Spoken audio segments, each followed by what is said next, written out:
discard, add my friends. Thank you for dropping in with me on this martial arts journey. Really excited. I'm starting a vlog, which is this. So I plan on using it to give insights into things I wish I would have had when I started martial arts. Hopefully help some people out there. Maybe remind myself of some things so I don't forget as they come up. And just have fun. I love martial arts, so I just want to record it, capture it, enjoy it, share it, and see who else out there is maybe as dedicated or as crazy as I am. So hope you guys enjoy. All right, here we are, 12451 Metro Parkway, suite number 104. Big martial arts sign. Ooh. Got here just in time, it looks like. Pretty gloomy out. So that's awesome. Coming to the front door, let's do this. Welcome to the Kokoro-Jitsu Club. If you're new to the club, or to martial arts in general, this is a great place to start. When you first join a martial arts club, or a school, dojo, academy, whatever it's called, try to arrive about 10 to 15 minutes early. It's a general rule of thumb.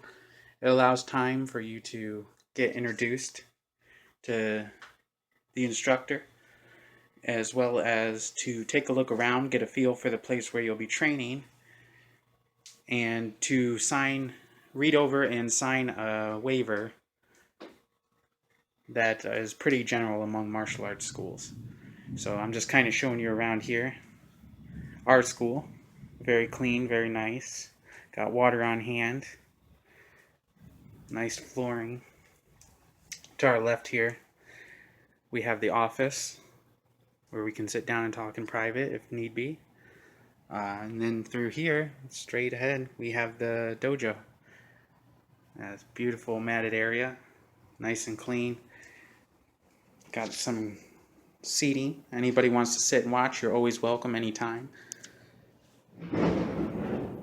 And you might hear some thunder. Sounds pretty awesome in here, to be honest. But yeah, this is our school, the Kokoro-Jitsu Club. But anytime you join a martial art, you'll see something fairly similar.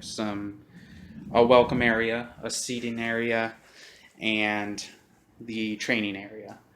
And there may be additional spaces, such as we have a restroom. There may be more in your dojo. But get familiar with the place where you'll be training, the people you'll be training with, and 10 to 15 minutes early is a good general rule of thumb to take care of all that and to get you started on your journey.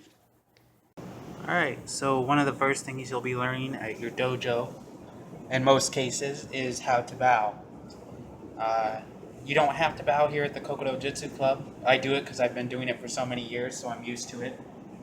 But in case you want to, I will show you how we do it here, and follow any rules that your club does, but here's how we do it. Feet together, toes and heels together. Hands with your fingers closed at your sides, and your outer part of your thighs. Letting knees slightly bent, back straight, neck straight. Bow at the waist, continuing to look forward, and come back up. From the side, feet together, knees bent, hands at your side, fingers closed, back straight, neck straight. Bend at the hip, looking forward as if there was a pony, you can still be one looking in their eyes, and back up. So that's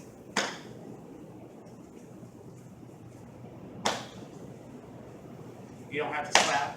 I just got used to that habit and kind of a cool sound. But bowing is just a sign of respect, respect for the dojo where you train, respect for your training partners, respect for martial arts in general and all the people that came before. So it's up to you. Here, you don't have to do that if you don't like, but you make that choice.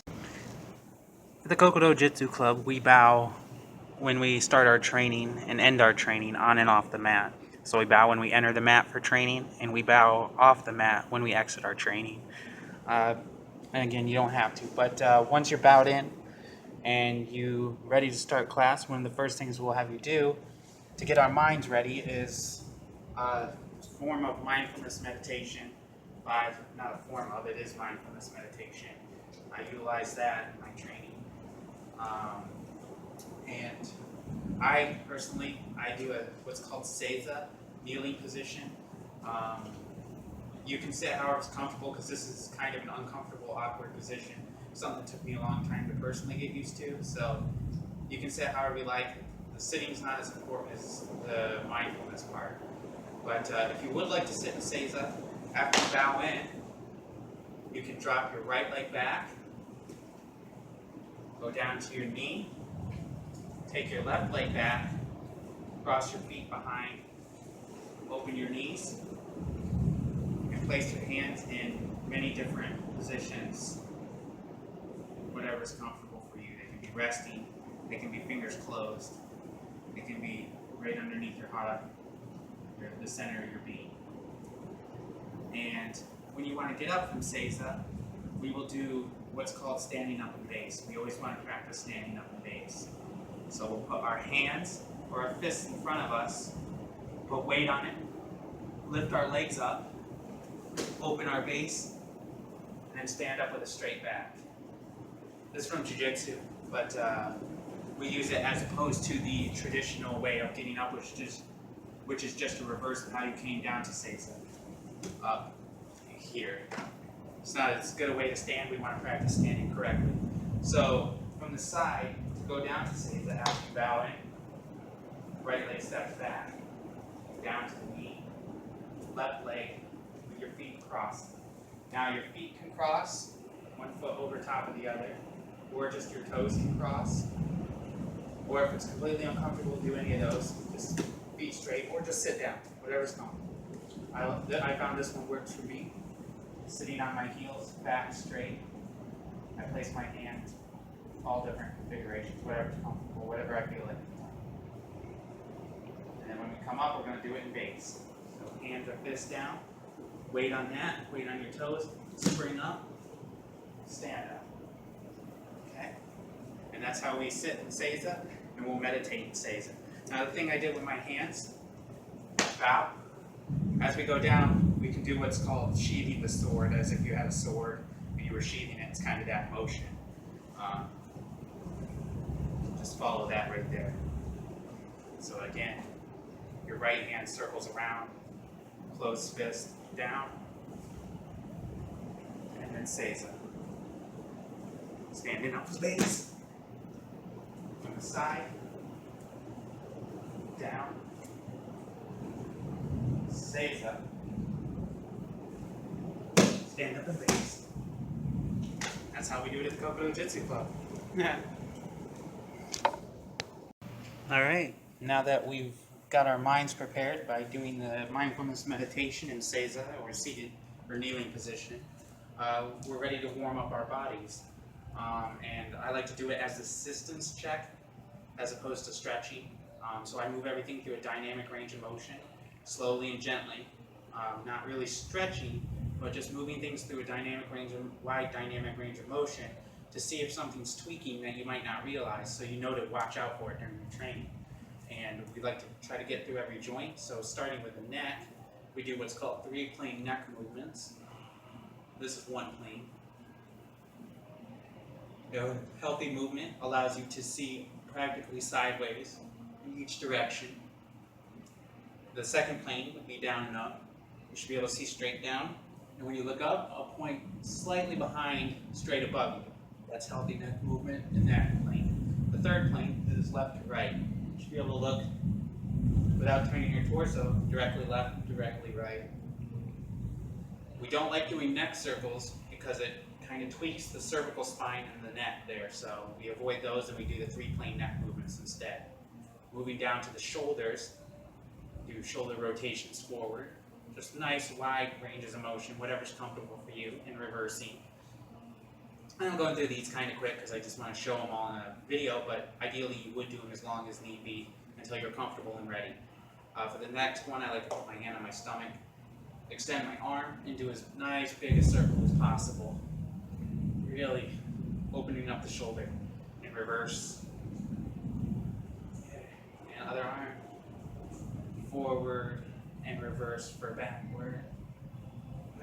Really getting that stretch without overstretching. Next, I like to do both arms at once. I feel this hits the chest and lats a little better in a different way, as well as getting the shoulders in reverse, as opposed to doing just the single arms that we just did. And then I do forward and back, opening up the chest and opening up the back. Okay, moving right along. I'm down, we keep the upper arms straight, but we rotate at the elbow joint to get the elbows, and then reverse that. Another one for the elbows, which I don't normally do in class because it's kind of weird and a little bit of coordination, but it's really good. You might feel it in the elbows and the shoulders really well. I do. If you want to try it, it's just like Egyptian movement. It looks weird, but man, it feels really good. If you can coordinate that and do that, and you don't feel silly doing it, go for that. Next, we have the wrists. I like to keep our forearms straight, point our fingers, and make a big circle possible with our fingertips. And reverse. Okay. Next, we'll move down to our hips. Get in a comfortable stance, wide enough apart. Bend your knees slightly. And go ahead and do hip circles, kind of like a loop. Keeping your torso straight and centered, just moving your hips in reverse.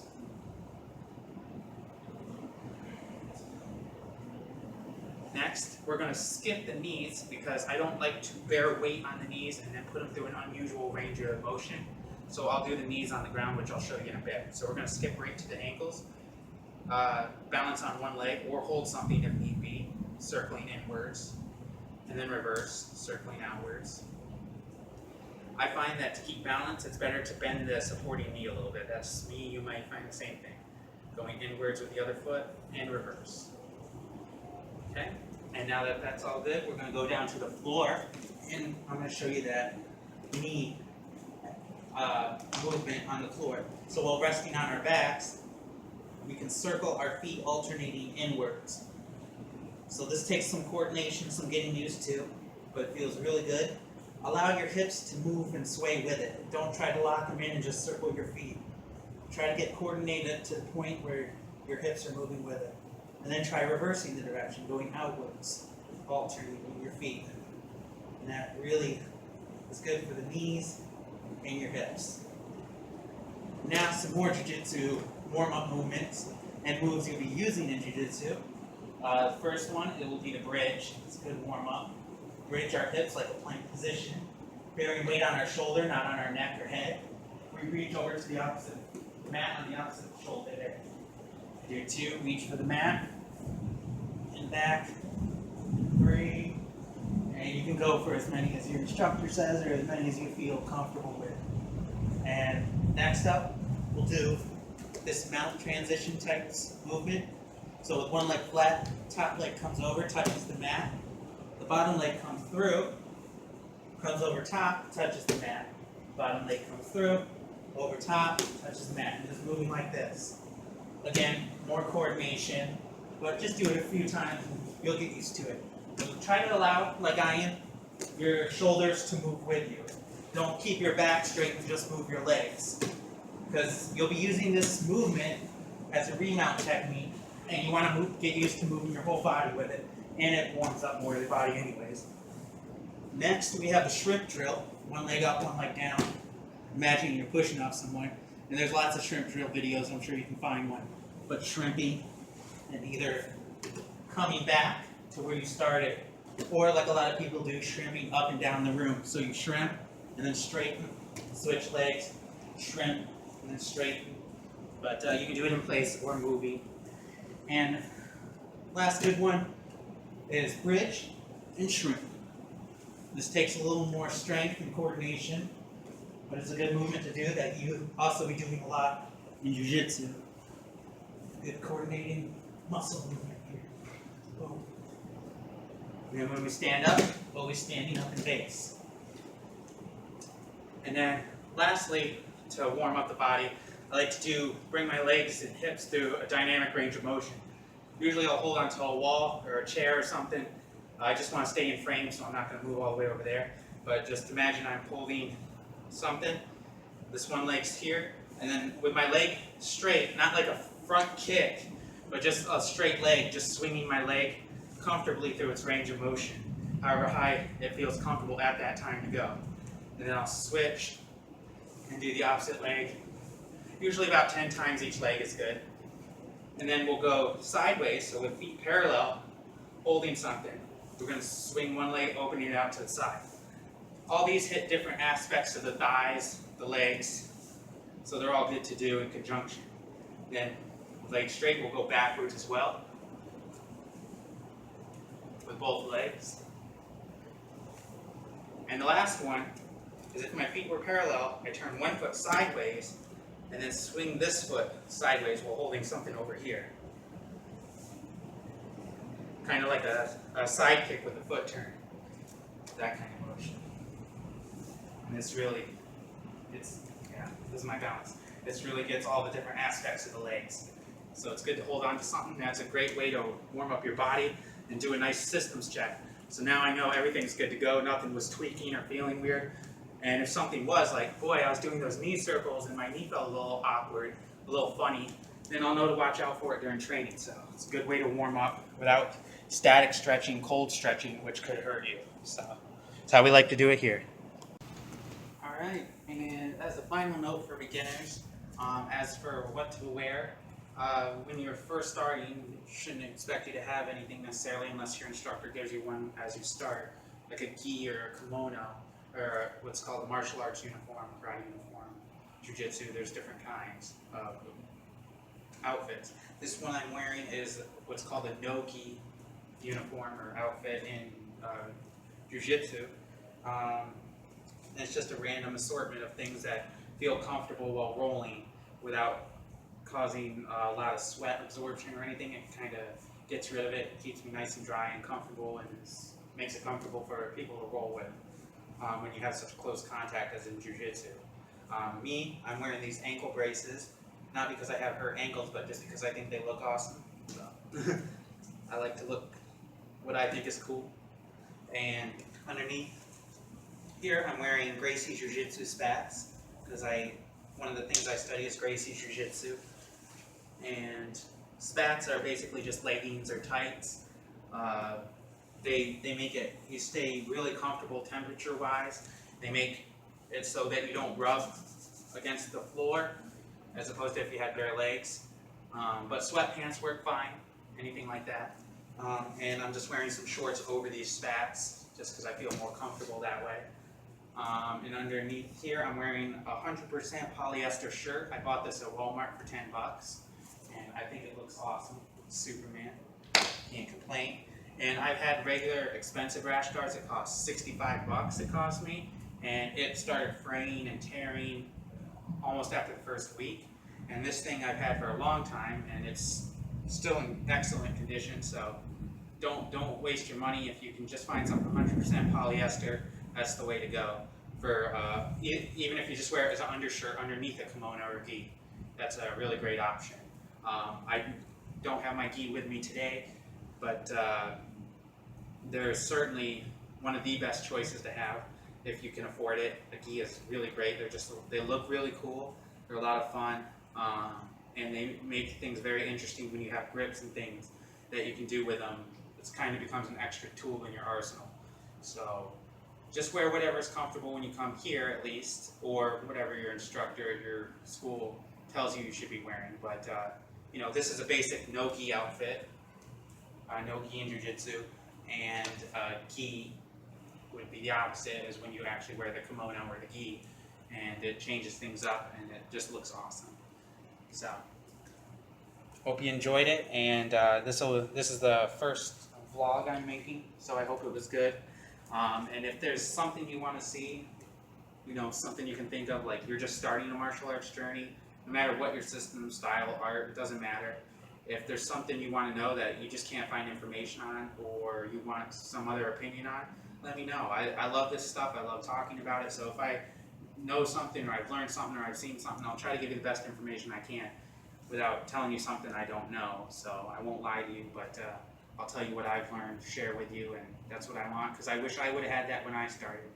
I couldn't find any good information about a lot of basic things, like how to bow properly, why are we bowing, how to properly warm up the body while being safe, and just these very basic things. So I'm sure there's a lot of things I'm forgetting that I would have loved to know, just because I've been doing this for so long. So if there's something you think of and you're like, man, I'd really like to know this or that, even if you think it's a dumb question, just go ahead, ask away. I'll see what I can do, and hope you enjoy. Thanks, guys.